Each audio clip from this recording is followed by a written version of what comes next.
Bonsoir à tous et à toutes, bienvenue dans votre émission J-Sport sur SATV, un numéro qui est qui va parler spécialement des éliminatoires de la Coupe du Monde Qatar 2022 zone Afrique. Justement pour en parler, on a Mamadou Bailo Diallo de retour enfin. Bonsoir. Bonsoir aux fidèles téléspectateurs. Franchement, ils m'ont beaucoup manqué, voilà, et je suis enfin là. Merci d'être venu avec une belle mine. Hein? Merci beaucoup. Khalil, lui, il était là avec nous et tout. Khalil, bonsoir. Bonsoir bien, bonsoir aux fidèles téléspectateurs. Bonsoir à Bailo qui est revenu également. Bonsoir Khalil. Allez, ça fait plaisir de retrouver l'équipe au grand complet ce soir pour vous parler des éliminatoires de la Coupe du Monde Qatar 2022. Vous le savez, c'est déjà terminé. On connaît désormais les qualifiés pour le prochain tour, Bailo, parce que c'est pas fini. Mais nous allons beaucoup plus parler de cette équipe du Sili national de Guinée. Une petite phase de transition et puis tac, c'est parti.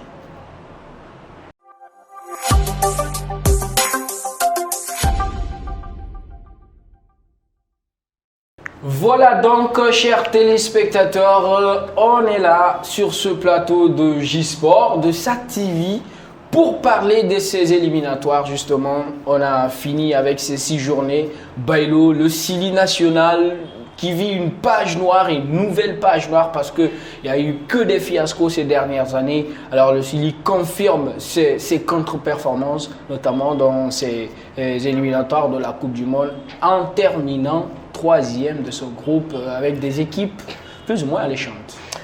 Très mauvaise impasse pour le Sili national actuellement, et c'est quasiment prévisible au vu de tout ce qui tourne autour de cette équipe aujourd'hui, et point de vue staff technique, joueurs, il y a pas mal de problèmes à régler au sein de cette équipe.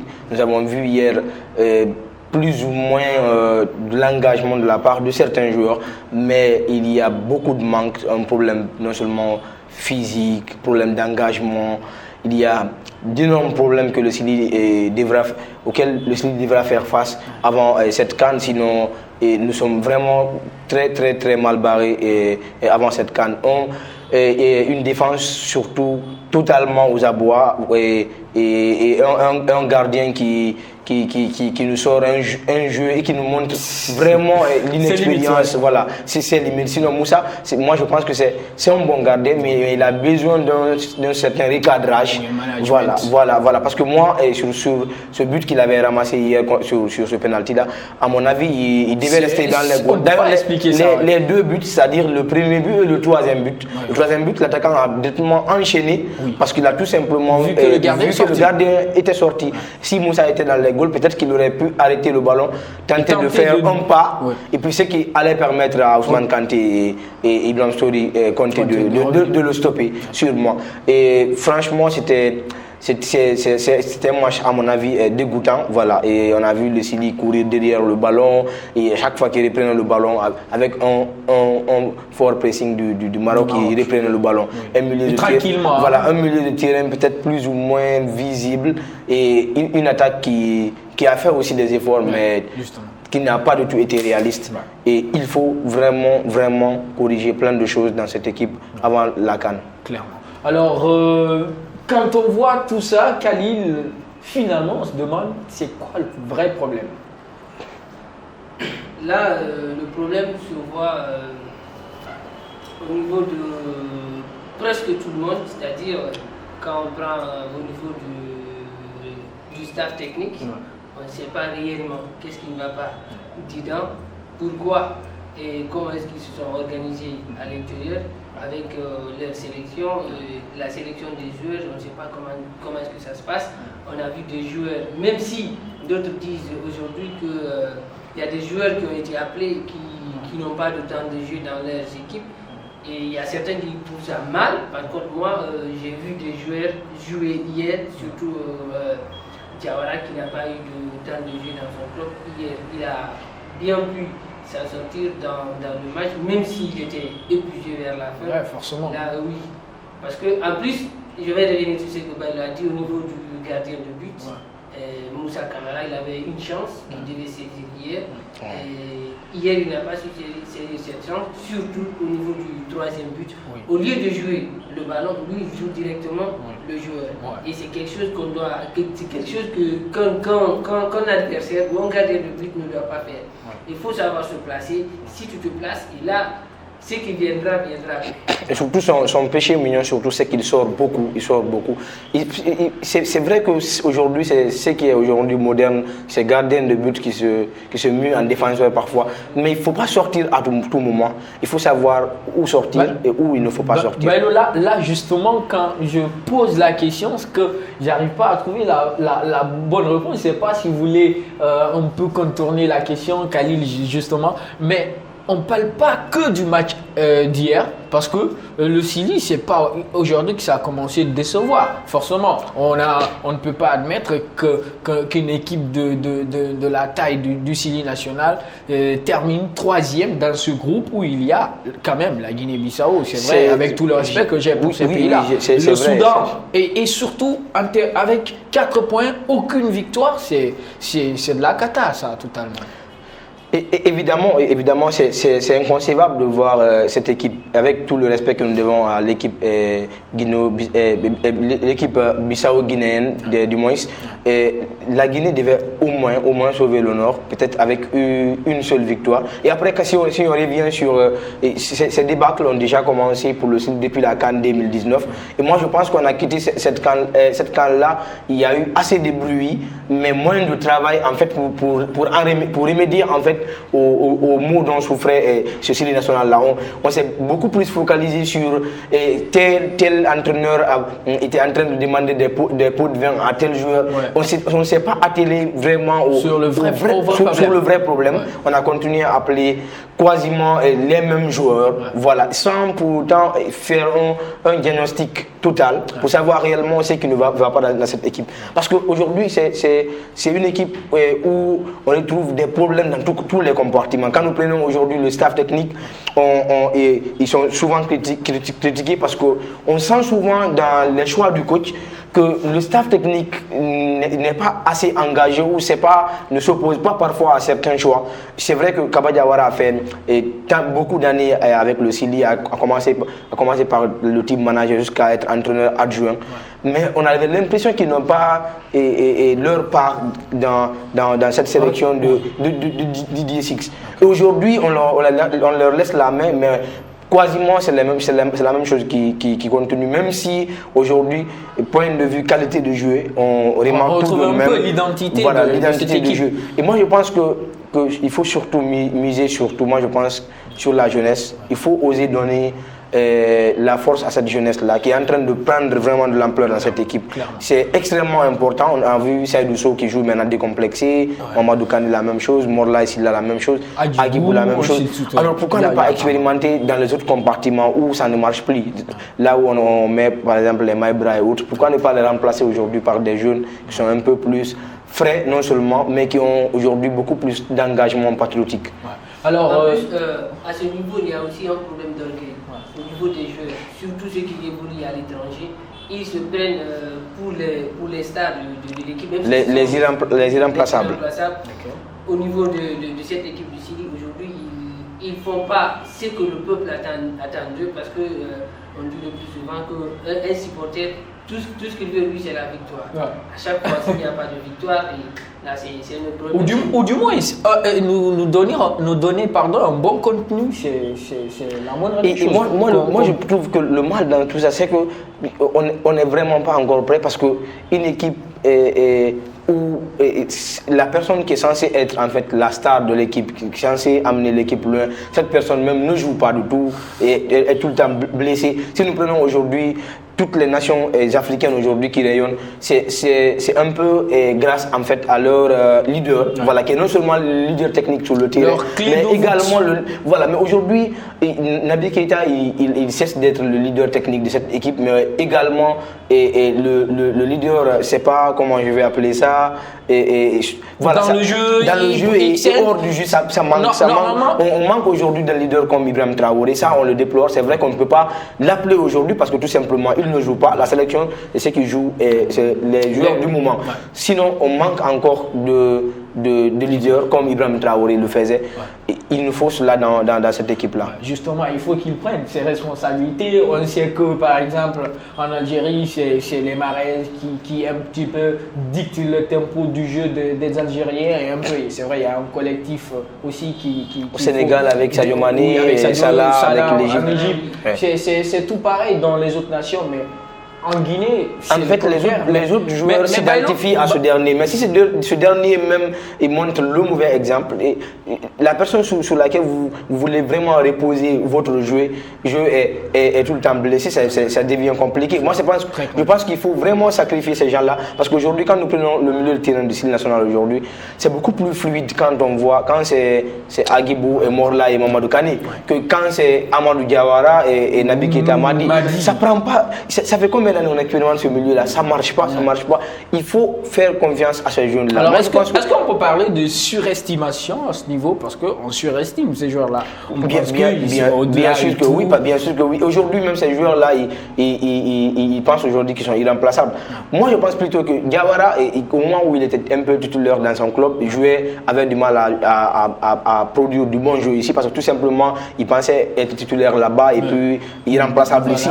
Mais aujourd'hui, moi, je pense que Diawara, il sort en fait de sa zone de confort, tout simplement parce qu'il a vu de nouveaux jeunes qui sont arrivés et qui veulent vraiment prendre leur place. Et surtout, c'est pas fini, il y a Ilex qui doit arriver. Il y a Ilex qui doit arriver. Donc il faut que les joueurs comme Naby Keita, les Madi, qu'ils prennent vraiment conscience que s'ils ne font pas attention, même dans cet intervalle-là, ils peuvent ne pas être sélectionnés pour la CAN.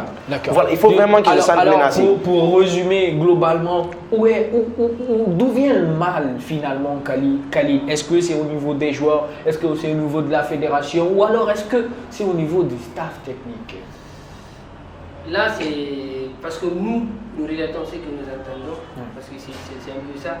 Au niveau, c'est après les compétitions que nous allons entendre des histoires, soi-disant que tel coach a reçu des pots de vin de la part de cette personne. On ne connaît pas forcément les coulisses, quoi. C'est qui se trouve à l'intérieur. Même nous regardons, nous voyons les joueurs qui jouent dans leur club, et il y a des joueurs aussi qui ne jouent pas. On a vu des joueurs au niveau des sélections. Pour moi, il faut laisser la sélection avec les coachs, parce que eux, ils connaissent, ils voient les joueurs. Comme le disait la dernière fois le président de la fédération de football, M. Antonio Soare, il dit que chaque coach qui venait, qu'il a ici une application qui lui permet de suivre tous les joueurs de la Guinée. Oui, de la Guinée. Maintenant, avec cette application, pour moi, il faut bien savoir utiliser cette application. Il ne faut pas se fier sur l'apparence, c'est-à-dire au niveau des clubs. Par exemple, un certain Amadou Diawara, il joue à l'AS Roma. On dit son club, c'est l'AS Roma, mais est-ce qu'il joue? Non. Quand un joueur n'a pas de temps de jeu, pour moi, il doit pas. Mais attention, quand on voit hier les alignés du côté de la Guinée par rapport au Maroc, c'est quasiment des joueurs qui ont au minimum 12 matchs dans les jambes en championnat. Et même au Maroc, c'est pareil. Peut-être qu'il y a même des joueurs qui ont un tout petit peu moins de matchs dans les jambes que certains Guinéens. On peut pas quand même dire que l'équipe qui a été alignée hier, que ce sont des équipes qui n'ont pas de matchs dans les jambes. Clairement, quand on prend Isiaga, il joue, il est titulaire avec Toulouse FC.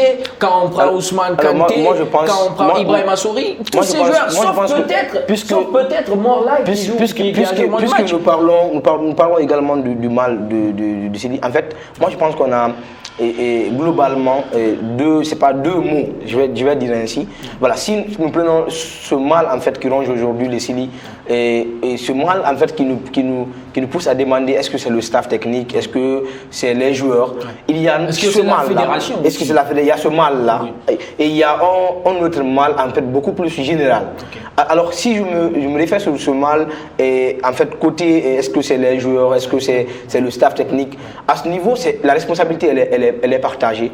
Voilà, au niveau de la fédération, j'ai l'impression qu'il y a un manque de leadership, de management et de projets, en fait, de très bons projets solides capable de nous sortir de cela. Il y a ce problème-là. Parce qu'aujourd'hui, si nous prenons par exemple le poste que Kaba Diawara occupait, team manager, moi l'autre fois, j'ai vu c'est le même poste. Voilà, non, le gars qui est venu à la place de Kaba Diawara, moi je pense que ce dernier n'a pas en fait la carrure en fait d'un team manager capable d'aller s'arrêter par exemple devant un Simakan.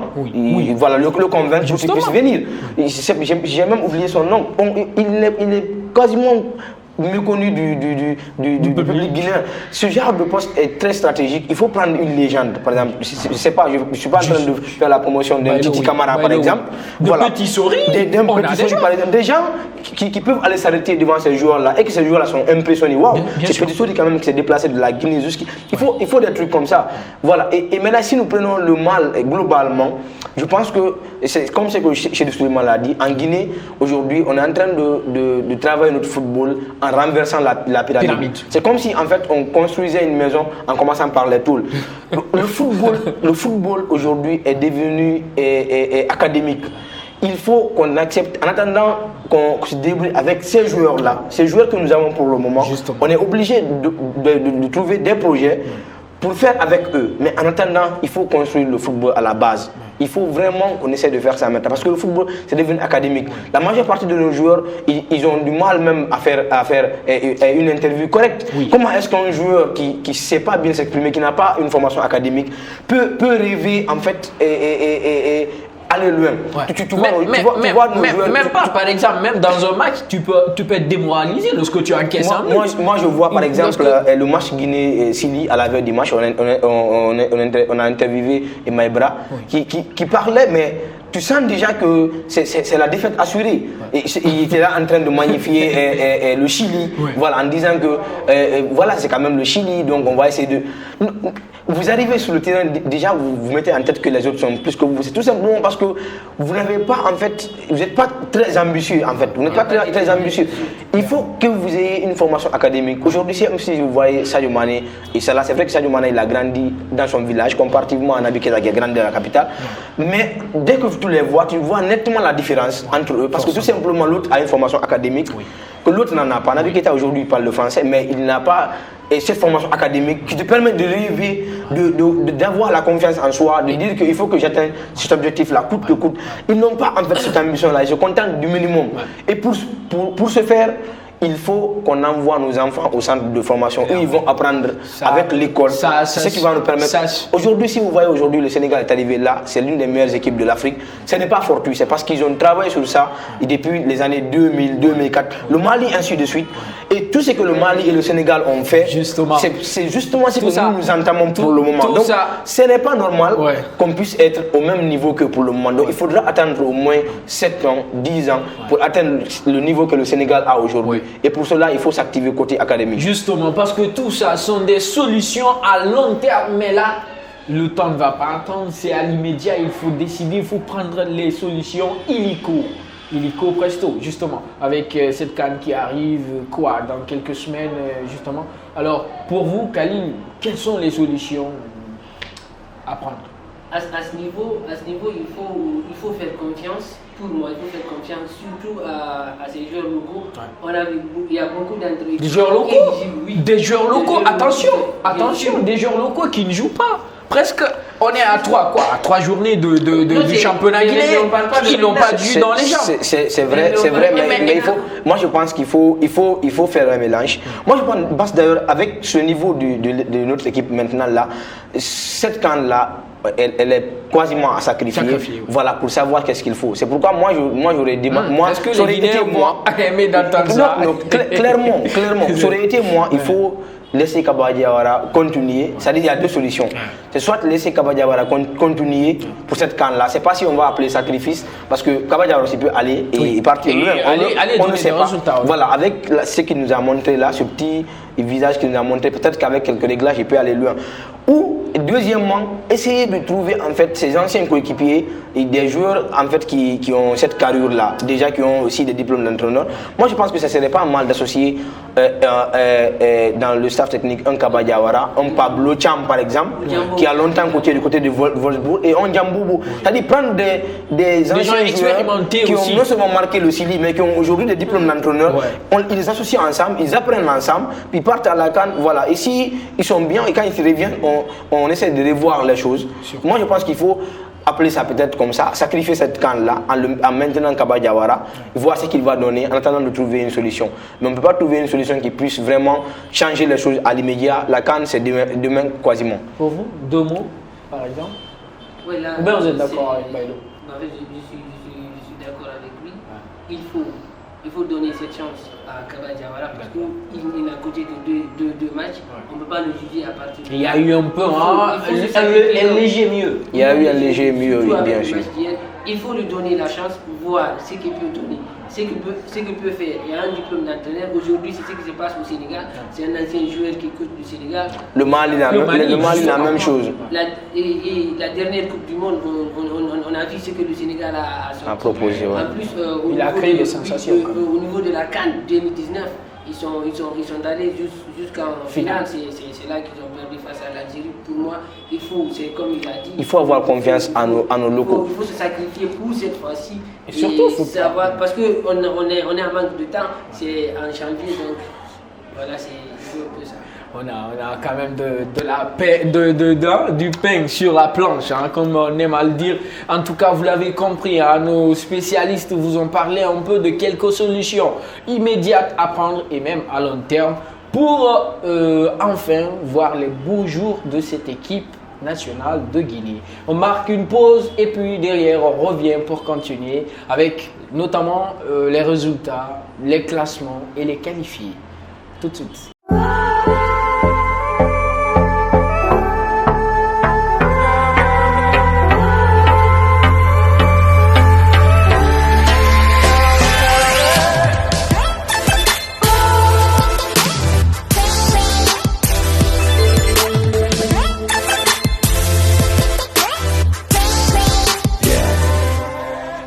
De retour sur ce plateau de SATV dans votre émission J-Sport pour continuer la dernière partie de cette émission, de ce numéro consacré spécialement aux éliminatoires de la Coupe du Monde Qatar 2022 avec cette zone africaine. On va vous parler notamment de ces résultats d'abord. On va vous rappeler les résultats de cette 6e journée de ces éliminatoires du côté de l'Afrique. On avait le dimanche 14 novembre le Zimbabwe qui a fait un partout face à l'Éthiopie. La RDC qui a battu le Bénin dans un match qui était plus ou moins électrifié. Et puis Madagascar a fait match nul face à Tanzanie. Le Mali qui s'est imposé 1-0 face à l'Ouganda. Le Ghana qui aussi a confirmé sa qualification en s'imposant 1-0 face à l'Afrique du Sud. Le Sénégal qui a enchaîné des victoires face au Congo, notamment avec cette victoire 2-0. Le Kenya 2-1 face au Rwanda. Le Madagascar, bon, on a rappelé ça. Après, on a Mozambique, Malawi 1-0 pour le Mozambique. Égypte, Gabon, 2-1 pour les pharaons de l'Égypte, un partout entre Libye et Angola. Algérie, Burkina Faso, un derby de cette 6e journée. Algérie, Burkina Faso, finalement, il n'y a pas eu de vainqueur. Et à l'aller et au retour, 2 partout pour cette manche retour. Le Nigeria qui a fait match nul face au Cap-Vert. Le Libéria qui s'est imposé. Même le Libéria s'impose. 3-1. Je respecte le Libéria, hein, clairement, parce que voilà, le président, c'est une ancienne gloire de ce pays. Ouais. La Tunisie qui s'est imposée 3-1 face à la Zambie, la Mauritanie en partout face à la Guinée équatoriale. Et puis l'autre derby entre les grands de l'Afrique, c'était bien Cameroun-Côte d'Ivoire, remporté par le pays organisateur de cette édition de la CAN à venir, le Cameroun, sur son petit score 1-0. On connaît bien évidemment à l'issue de cette 6e journée les qualifiés du prochain tour de ces qualifications, de ces éliminatoires de la Coupe du Monde Qatar 2022. On va commencer alors par le groupe A, Bailo, le groupe A où il y avait l'Algérie, le Burkina, le Niger et le Djibouti. Finalement, l'Algérie, championne d'Afrique, confirme sa place en notamment se qualifiant pour les prochains tours. Et oui, en terminant premier du groupe. Il faut rappeler que dans ce groupe-là, la logique a été tout simplement respectée, même s'il faut dire que ça a été chaud, voilà, du début jusqu'à la fin. C'est ce qu'on attendait de la Guinée. Voilà, c'est ce qu'on attendait surtout de notre pays. Voilà.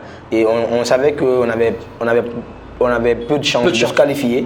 Voilà, mais il fallait mouiller le maillot jusqu'à la fin. Le Maroc, faire bouter. S'il faut mourir les armes en main, voilà, c'est qu'a fait le Burkina Faso. Oui. Franchement, big respect au Burkinabé. Malgré l'élimination, ils n'ont pas démérité. Ouais, justement, en tout cas, on rappelle que l'Algérie a terminé première avec 14 points, le Burkina juste deuxième avec 12 points. Ça, c'était dans le groupe A. On vient avec vous, Tunisie dans le groupe B, Tunisie, Guinée équatoriale, Zambie, Mauritanie. Enfin, une équipe du Maghreb, la Tunisie, avec 13 points, premier. C'est comme dans tous les groupes, d'ailleurs, parce que ici, encore, c'est la logique qui a été respectée avec l'équipe de Tunisie. Ouais. Une équipe qui a été demi-finaliste lors de la précédente CAN. Aujourd'hui, qui s'est qualifiée au tour préliminaire pour la Coupe du Monde. C'est la logique qui a été respectée. Clairement. Et surtout, la petite surprise, c'est que la Guinée équatoriale a enregistré 11 points dans ce groupe. Ça a été vraiment une bonne performance. Devant quand même la Zambie et la Mauritanie. La Mauritanie, oui. Ouais. C'est comme j'aime le dire le plus souvent. Actuellement, le football se joue sur le terrain. Clairement. Pas sur papier. Alors, on continue toujours à rappeler ces qualifiés. On a cité 2, Algérie-Tunisie. Et on passe maintenant dans le groupe C, où il y avait le Nigeria, le Cap-Vert, le Libéria et la République centrafricaine.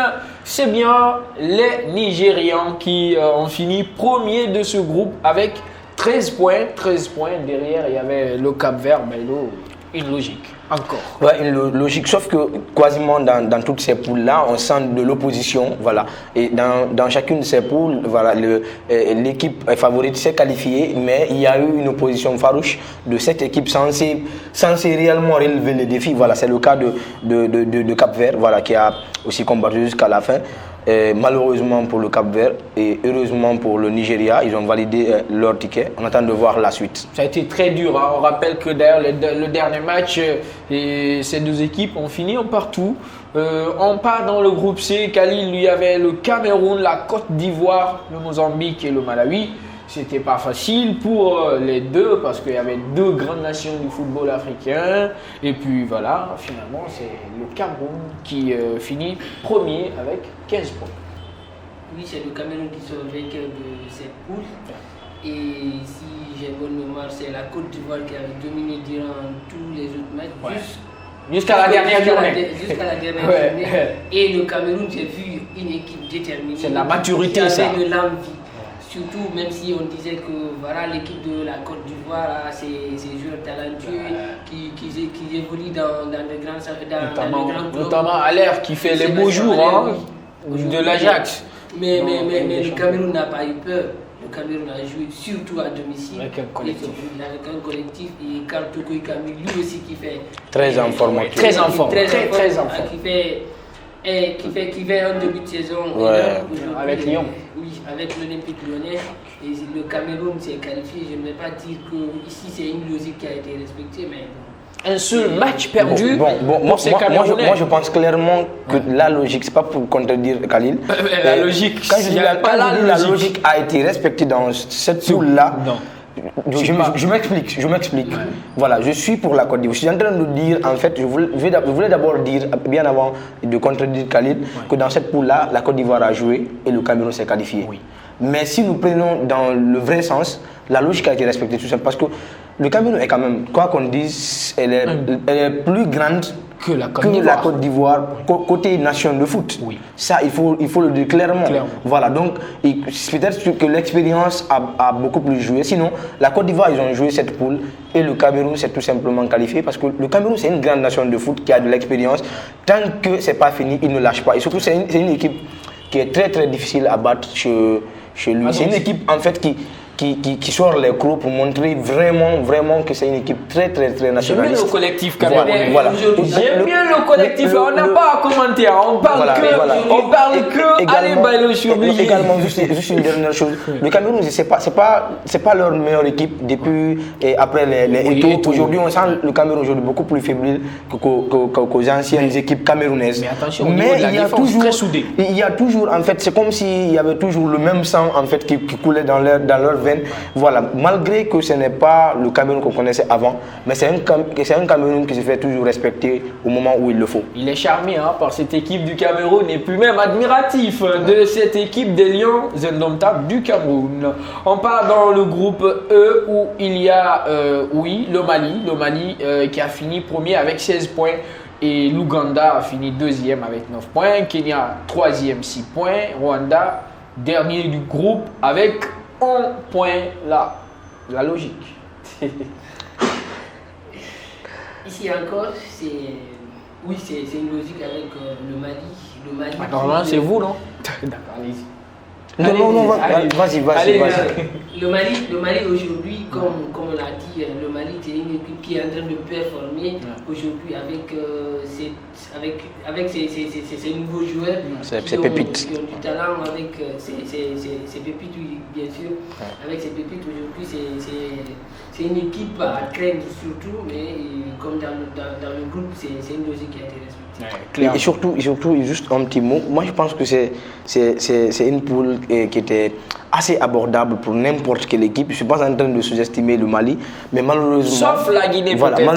C'est ce que je voulais dire. Malheureusement, que même si c'était la Guinée qui était dans cette poule-là, on risquait de voir l'Ouganda. Elle aurait toutes les difficultés du monde à peut-être finir même deuxième. Le Mali a eu la chance d'être dans une poule assez, je ne sais pas si je vais appeler ça homogène, très équilibré et moins équilibré d'ailleurs. Très équilibré, voilà, et aussi ils ont tout simplement dicté leur loi sur ces équipes-là, et c'est ça.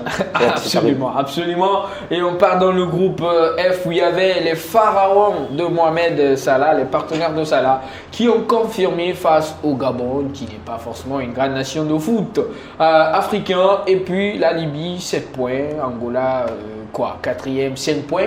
Donc, Bailo, Égypte, 14 points. C'est vrai, ça a été dur à un moment donné pour les pharaons, mais comme toujours. Et c'est là que souvent les pharaons ils pêchent, et c'est ce qui fait souvent qu'ils font partie des favoris en Afrique.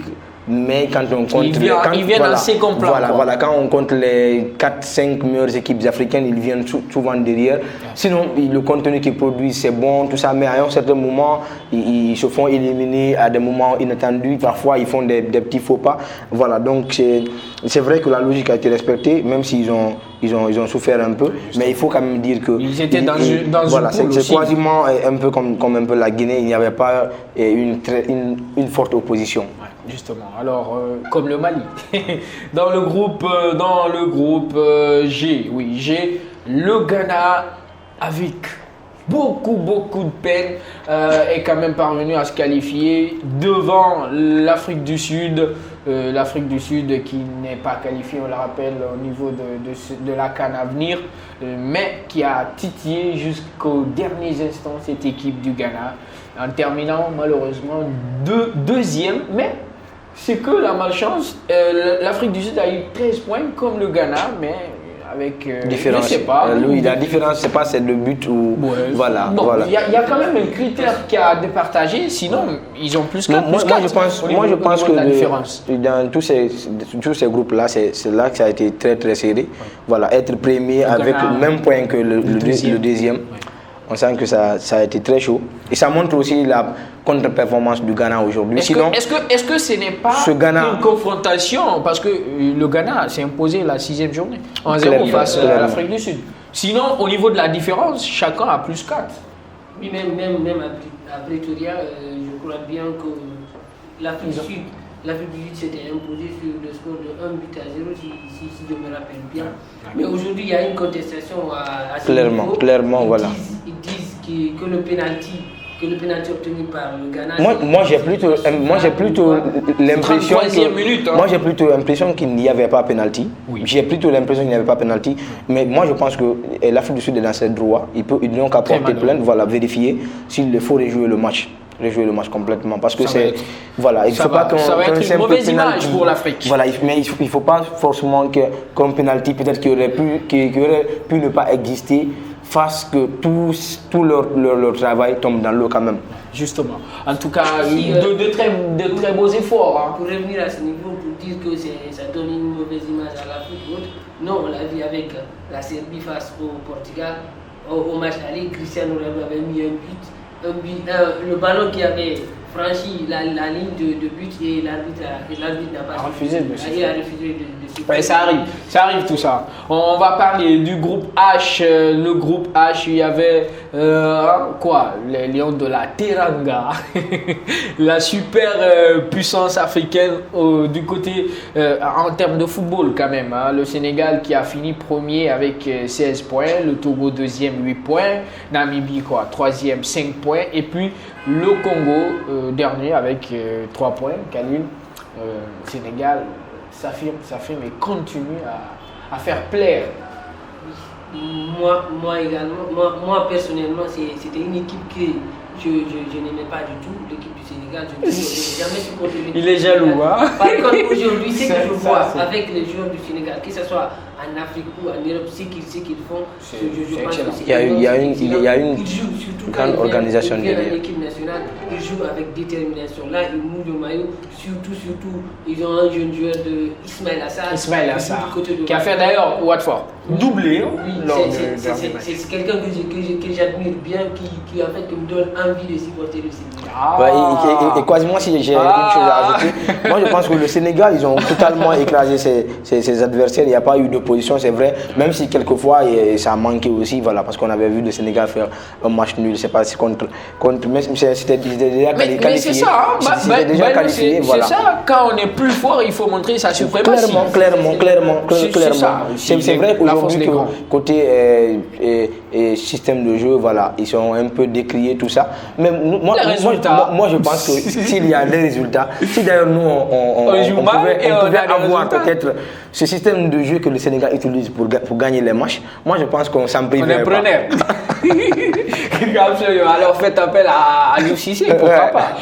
On va parler de ce groupe du Maroc. Le Maroc qui a fait le carton plein dans une poule composée de, c'est quoi, de la Guinée-Bissau, de la Guinée et du Soudan. Le Maroc a terminé premier avec 18 points. C'est quand même hilarant de voir dans ce groupe-là où le Maroc fait un carton plein, voilà, sachant qu'en Afrique c'est très très compliqué de faire un carton plein, voilà. Et là on sent automatiquement qu'il n'y a eu aucune adversité, aucune opposition dans cette poule-là. Voilà, donc le Maroc s'est tout simplement fait respecter. Mais moi je pense que c'était un devoir pour la Guinée au moins de s'opposer, tout comme le Burkina et les autres nations, le Cap-Vert. Voilà, malheureusement la Guinée n'a pas été à la hauteur. Pire encore, on a été troisième derrière la Guinée-Bissau. Le Maroc s'est baladé, Khalid. Le Maroc s'est baladé. C'était une promenade de santé, clairement. On a vu une équipe. Mais attention, le Maroc a joué tous ses matchs à domicile. Oui, quasiment, oui.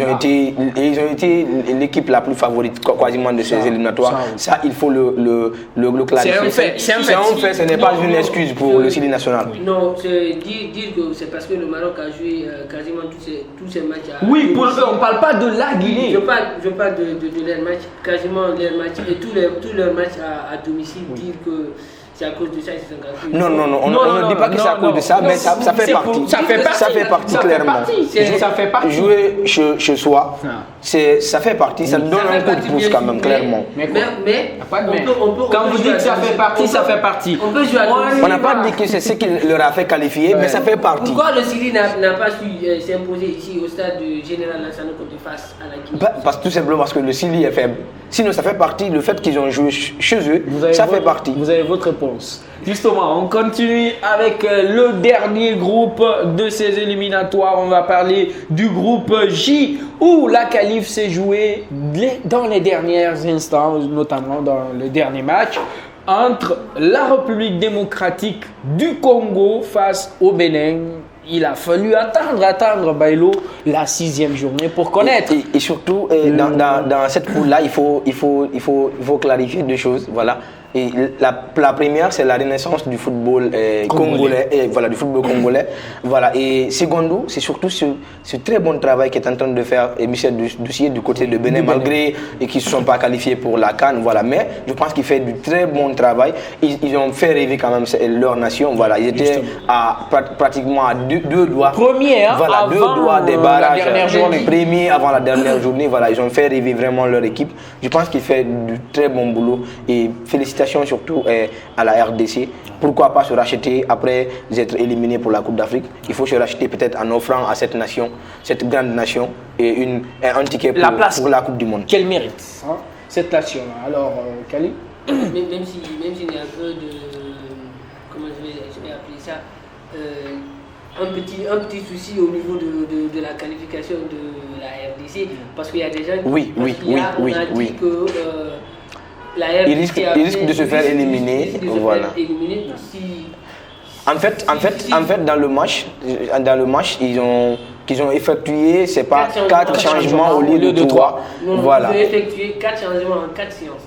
Vous savez, normalement, il faut faire les 5 changements en 3 séances. Mais ils ont fait les 4 changements en 4 séances. Et ça risque d'être préjudiciable pour eux. Oui, mais je pense bien que la décision est tombée hier, disant que la RDC peut se qualifier. Mais pour moi, à ce niveau, il ne faut pas blâmer l'équipe. Il faut blâmer qui Le Bénin. Non, pas le Bénin, il faut blâmer l'arbitre, parce que l'arbitre, clairement. C'est lui qui doit connaître. Est-ce qu'une équipe a fait plus de changements? Oui, clairement. Mais normalement, l'entraîneur aussi également est censé savoir cela quand même. L'entraîneur est censé savoir cela quand même. Pendant le match, il fallait le dire. Mais bon, comme ça c'est arrivé pour le moment. En tout cas, on retient que dans ce groupe, c'est bien la République démocratique du Congo. On se rappelle, Matampi, c'est l'équipe qui va jouer le prochain tour de ces éliminatoires de la Coupe du Monde Qatar 2022, vous l'avez compris. Donc, on rappelle en gros, on va citer en gros les qualifiés. Et on a déjà les chapeau 1 et chapeau 2 parce qu'il y avait 10 poules, il faut le rappeler, et les 5 premiers. Les 10 premiers dans ces poules-là vont s'affronter en barrage aller et retour. Et puis voilà, enfin, on aura les 5 qualifiés pour l'Afrique lors de la prochaine édition de la Coupe du Monde. Du côté du Qatar, on va rappeler justement ces 10 pays, ces 10 merveilleux pays qui se sont qualifiés. Il faut magnifier, hein, c'est important. On a dans le chapeau 1 le Sénégal, le Maroc, l'Algérie, la Tunisie et le Nigeria. Dans le chapeau 2, on a l'Égypte, le Cameroun, le Mali, le Ghana et la RDC. Bon, pour dire un mot, Bailo, principalement, il n'y a que les grands. Hein. Clairement, il n'y a que les grands, ça va forcément chauffer. Ça va chauffer, voilà. Et je pense que toutes les équipes en sont conscientes. Voilà. Donc il y aura de très grandes batailles au mois de mars. Ouais, justement, alors pour vous, Khalil? Moi je veux seulement préciser quelque chose au niveau des 2 chapeaux.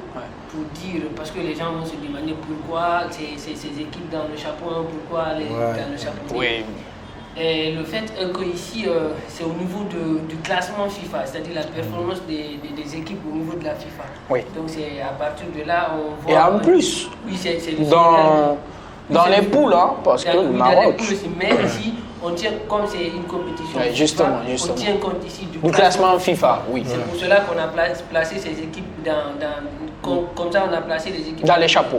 Oui, justement. C'est pourquoi on retrouve le Sénégal dans le chapeau 1. Et surtout, il faut aussi clarifier que ces équipes qui sont dans ce même chapeau-là, ça veut dire tout simplement que ces équipes-là sont assurées de ne pas s'affronter à ce second tour-là. C'est que ces équipes qui sont au Dans niveau le du chapeau 1 vont ne vont pas affronter- se rencontrer. Ce sont ces équipes-là Qui vont affronter les équipes du chapeau les équipes 2. du chapeau B. Ouais. Exactement. Clairement, vous l'avez compris, ça sera le 18 décembre prochain pour les tirages de ces matchs de barrage de la zone Afrique éliminatoire qualification, si vous voulez, Coupe du Monde Qatar 2022. Alors on est à la ligne d'arrivée de cette émission, de ce numéro consacré spécialement à ces éliminatoires. Merci à Mamadou Bailo Diallo. Merci beaucoup et surtout c'était vraiment un plaisir de revenir. Allez, Khalil, merci. Merci Nikita, merci au retour du Milan De Bailo. D'accord. Ah, aujourd'hui, on dirait que vous vous êtes un peu entendu. À la prochaine fois, je vais vous opposer. Forcément. Alors, merci à vous, chers téléspectateurs. Merci à l'équipe de réalisation. Je pense évidemment à Djibril, le beau gosse. Merci beaucoup, Djibril, qui nous a aidé à préparer l'émission, qui a réalisé l'émission. Merci à lui et nous vous exhortons à continuer de vous abonner sur notre chaîne YouTube SatTV GN. Pour suivre tous nos numéros, Pack J-Sport, il y a des merveilleuses émissions dans cette télé de la jeunesse. Nous, on se retrouve pour la semaine à venir, peut-être pour parler du championnat de Ligue 1 Salam, le championnat de Guinée. On est à la 3e journée, on va venir vous parler de tout ça. Merci à tous et à la prochaine. Ciao.